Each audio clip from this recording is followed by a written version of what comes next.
आज मैं आपके लिए भगवान कृष्ण की एक बहुत बड़ी भक्त कर्माबाई की कहानी लेकर आई हूँ।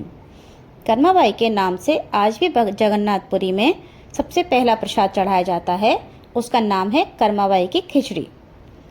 तो कर्माबाई ने बचपन से ही अपने पिता जीवन राम को कृष्ण भगवान की पूजा करते हुए देखा था। तो उनके पिता कभी भी भगवान कृष्ण को भोग लगाए बिना खाना नहीं खाते थे। तो जब वो 13 साल की हुई तो उनके पिता ने तीर्थ पुष्कर स्नान करने की इच्छा प्रकट की।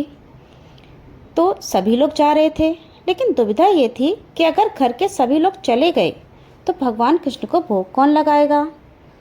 तो जीवन राम ने ये जिम्मेदारी कर्माबाई को सौंपी और कहा कि देखो बेटी, सुबह भगवान कृष्ण को भोग लगाने के बाद ही तुम भोजन करना। कर्माबाई ने हामी भर दी।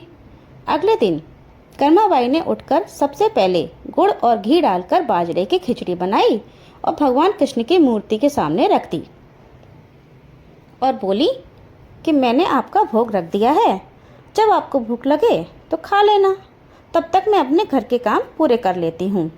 इतना कहकर वो अपने घर के कामों में जुट गई और बीच बीच में वो जाकर देखती कि भगवान ने खिचड़ी खाई है या नहीं, लेकिन खिचड़ी तो पूरी की पूरी ऐसे ही रखी थी।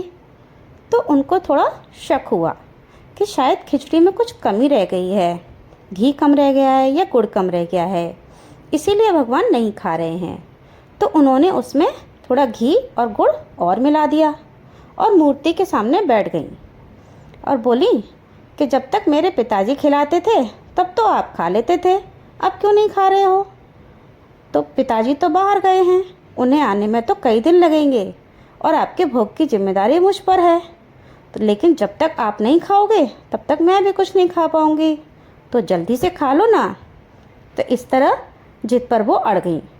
नन्ही कर्मा की प्यारी बातों से कृष्ण जी का सिंहासन डोल गया और मूर्ति से आवाज़ आई कि बेटी, तुमने पर्दा तो किया ही नहीं है, मैं भोजन कैसे खाऊं।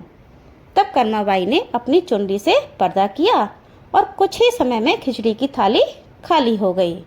अब कर्माबाई रोज़ सुबह खिचड़ी बनाती और कृष्णा जी को रख देती और पर्दा करके उनको खिला देती और भगवान कृष्ण खुशी खुशी आते और बाजरे की खिचड़ी खाकर चले जाते।